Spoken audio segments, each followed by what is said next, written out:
I'm Kit Nascimento, and I'm your host for this program on the development of Ogle Airport. 10 years ago, Ogle Airport was a small domestic airport operated by Gaisuco, mainly for their crop duster aircraft and about 5 commercial air companies that were servicing essentially our hinterland community. Today, Ogle Airport is a multi-million-dollar private investment with 12 commercial operators and a remarkable story. Ogle is now servicing our mining industry, our forestry industry, our tourism industry. It is providing communication with our hinterland communities and our border communities. Today, it is a thriving commercial airport. Flight movements a day operate out of Ogle, and about 1,400 passengers per week and 350 pounds of cargo per week are moved from Ogle Airport. A 4,200-foot runway is about to be concluded. That runway will accommodate aircraft of the Dash 8 type, which are used regularly by Liat Airlines and by Caribbean Airlines. And we expect that towards the middle and end of next year, Liat Airlines will be flying in to Ogle Airport. Now, I have in the studio with me today as my guests Michael Correia, who is the chairman of Ogle Airport, Inc. That is the company, the private company now that is managing Ogle Airport. I neglected to say that Ogle Airport is managed and operated under a lease agreement with the government of Guyana, a private lease agreement with the government of Guyana. And I also have Colonel Anthony Mekdeci in the airport with me, in the studio with me today. He is the Chief Executive Officer of the airport. Now, Michael, I'm going to start with you. You're the chief architect of this development, and you've been leading this development. It's a fascinating story. Tell us a little bit about it. Okay, Kit, thanks. Well, the story of Ogle goes back actually about 20 years. As you had indicated in your opening, it was originally an agriculture-based airport. And then I would say probably late 80s, 90s, the traffic at Ogle increased tremendously. There were a lot of commercial activity.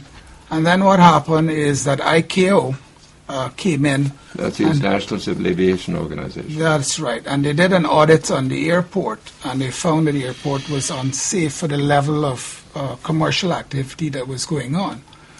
So at the time, what happened is the government of Guyana were looking at different options, and one of the options, of course, at the time was to move the commercial operations up to the Temeri International Airport at the time. So the focus on improving the safety of the airport became a major concern of the government. In fact, isn't it true that the airport probably would have had to be shut down if nothing was done to develop it? Well, that is what I always say, that, in terms of our commitment and the operator's commitment to the airport, to a certain degree, we were between a rock and a hard place because we had already had significant investment in hangars. So one of the main reasons why we had to continue to invest in the airport was to make sure that we were not relocated. So the investment was with a group of investors? Yes. At least it began that way. Yes, well, it's still with a group of investors. The initial, myself and Tony are two of the original investors. There was Yakub and Benny Riley. Sankar, and Jerry Gavaya. Those were the five main people that came together. The government had done a privatization study of the airport. They brought in a company called Norconsult to do a feasibility analysis to see whether or not privatization option could pay for itself. Norconsult came up with a recommendation of a 4,000-foot runway would be commercially feasible.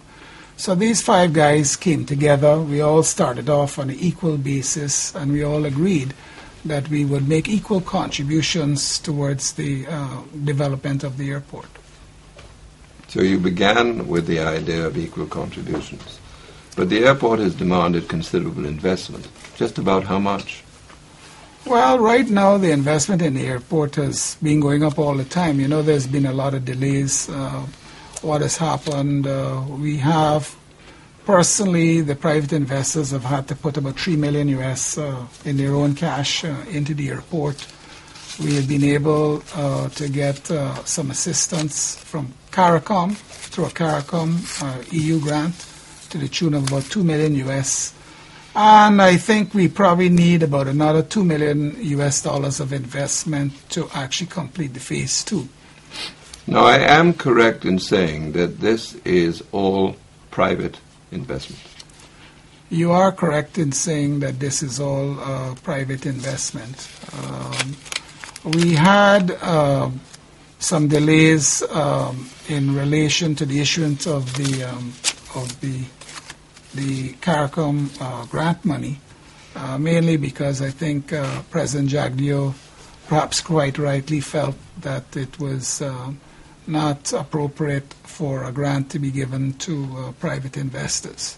So we have an agreement with him, and he agreed to release that funding on the basis that we would pay the money back. So that, in fact, is going to be dealt with in the future as a loan. So it is a loan to the airport. That is correct. Mm-hmm. So the problem we have there, Kit, is that an airport is a very expensive operation, and the revenue that the airport needs to deal with all of its commitments, as you would imagine, is quite significant.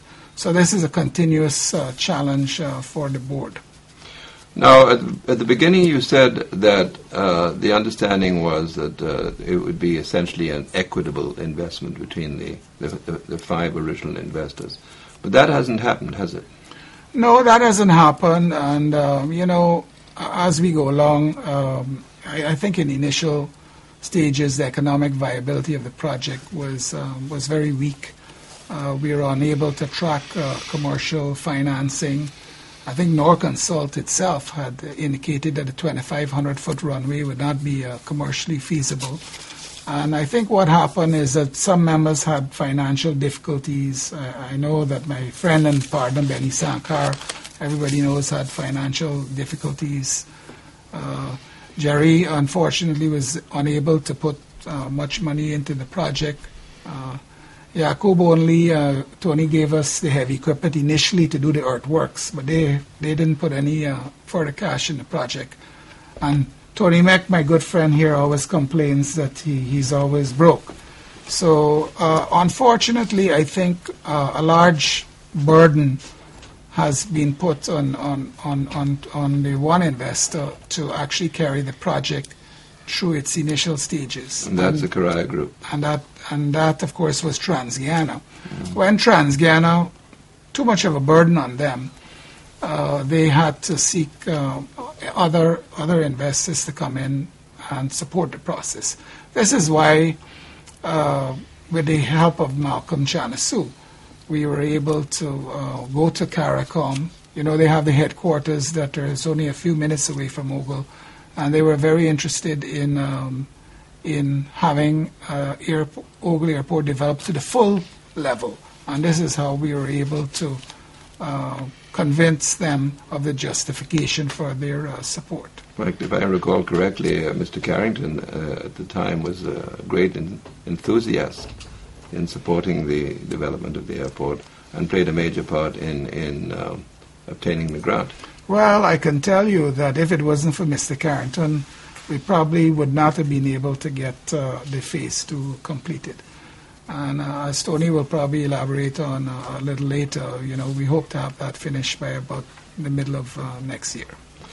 So the investment now has expanded. The number of shareholders are considerably greater. Is that correct? Yes. What happened is that we had agreed among ourselves that if we could no longer contribute, and I mean we contributed as TransGuyana contributed as much as it could, because you have to remember that when they take funds that they could put into developing their own operation, it kind of restricts their ability to grow. So we had to go outside and with the agreement of the board at the time, and seek additional investors. Now we have 12 investors of the airport. But is it correct to say that the Correia group of companies are the major investment, and they have borne the major burden of that investment? That is correct. Right now, I think the Correia group, it has been coming down in terms of our percentage holdings as more people continue to invest. But I think right now the Correia group have approximately a little less than 60% of the investment, the private investment in the airport.